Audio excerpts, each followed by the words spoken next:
राजा महाराजाओं का राज्य कहलाने वाला राजस्थान अपने आप में कई खूबसूरती को समेटे हुए है। रेगिस्तान के बीच किले और प्राचीन महलों को देखने दूर दराज से लोग यहाँ पहुंचते हैं।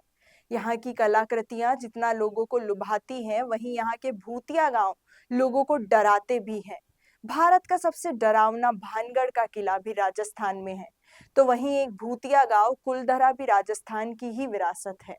इस गांव को लेकर ऐसी कहानियां प्रचलित हैं कि लोग रात क्या दिन में भी यहाँ जाने से डरते हैं। चलिए आपको इस गांव की कुछ दिलचस्प बातें बताते हैं। ये सब जानने के लिए पूरा देखिए हमारे इस वीडियो को। राजस्थान के जैसलमेर से 14 किलोमीटर दूर मौजूद कुलधरा गांव, जो पिछले 200 साल से वीरान पड़ा हुआ है, जो भूतिया जगहों में आता है। ऐसा माना जाता है इस गांव को साल 1300 में पालीवाल ब्राह्मण समाज ने सरस्वती नदी के किनारे बसाया था। किसी समय इस गांव में काफी चहल पहल रहा करती थी, लेकिन आज ऐसी स्थिति है कि यहाँ कोई इंसान भटकने से भी डरता है और 200 साल से इस जगह पर फिर से बसावट नहीं हो पाई है। टूटे मकान, टूटी दीवार डर को और बढ़ा देती हैं। शाम 6 बजे बाद यहाँ कोई आता जाता नहीं है। लोगों के लिए रहस्य बना है कि ये गांव अपने अंदर कई कहानियों को समेटे हुए है। गांव को मिले एक श्राप के कारण आज तक ये गांव खाली पड़ा है। बात 200 साल से भी पुरानी है। मान्यताओं और लोक कहानियों के हिसाब से 5000 से ज्यादा लोग इस गांव में रहते थे, खेती बाड़ी कर अपना जीवन चलाते थे। इस रियासत का दीवान सालम सिंह हुआ करता था, जो कि बड़ा ही अय्याश और मक्कार था। एक दिन उसकी नजर गांव के प्रधान की खूबसूरत बेटी पर पड़ गई।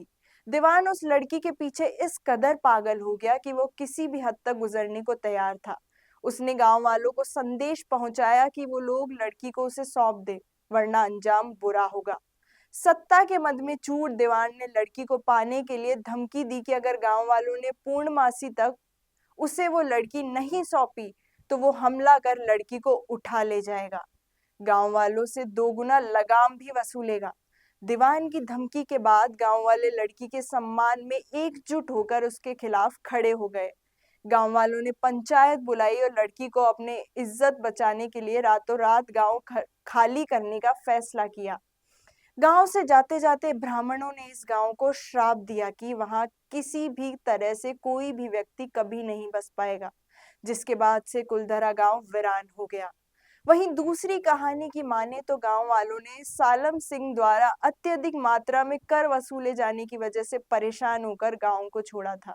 और वहीं एक तीसरी कहानी भी थोड़ी वैज्ञानिक लगती है, जिसके मुताबिक पालीवाल ब्राह्मणों द्वारा इस गांव को छोड़ने की मुख्य वजह सूखा और गांव में पानी की कमी को बताया गया है।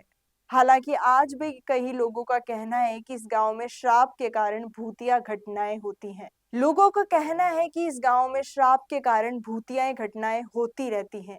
लोगों का मानना है कि कुछ लोगों ने इन कहानियों पर भरोसा ना कर वहां बसने की कोशिश भी की, लेकिन उनके साथ जो अनहोनी हुई उसके बाद फिर कोई भी वहां नहीं पहुंचा। कहा जाता है खाली पड़े गांव में आत्माओं की ताकत का कब्जा है। वहां रहने वाले पालीवाल ब्राह्मणों की आहट आज भी वहां सुनाई देती है। महिलाओं की चूड़ियां, पायलों की आवाज भी वहां आती हैं। यहाँ तक कि सरकार ने भी इस इलाके को बसाने की कोशिश की, लेकिन नाकाम रहे। प्रशासन ने सुरक्षा को देखते हुए गांव के मुहाने पर बड़ा गेट भी लगवा दिया। कोई भी उस गेट को लांघने की कोशिश नहीं करता। हालांकि सैलानियों के लिए दिन के समय ये खुला होता है। सुबह के 8 बजे से शाम के 6 बजे तक पर्यटन यहाँ घूमने आ सकते हैं। तो आपका क्या सोचना है कुलधरा गांव के बारे में? हमें कमेंट बॉक्स में जरूर बताएं और इस तरह की और वीडियोस के लिए देखते रहिए राजस्थान संवाद। कोरोना सोल्टेक क्वालिटी, डेडिकेशन और कस्टमर सेटिस्फेक्शन को प्रायोरिटी पर रखते हुए हर इंडस्ट्री की इलेक्ट्रिसिटी में कॉस्ट सेविंग कराने और उन्हें रिन्यूएबल एनर्जी की ताकत देने के लिए लगातार काम कर रहा है। क्योंकि कोरोना सोल्टेक में हमारा मानना है कि देश के रिसोर्सेज को सस्टेनेबल बनाने के लिए जरूरी है कि हम सबका उसमें बड़ा कंट्रीब्यूशन हो।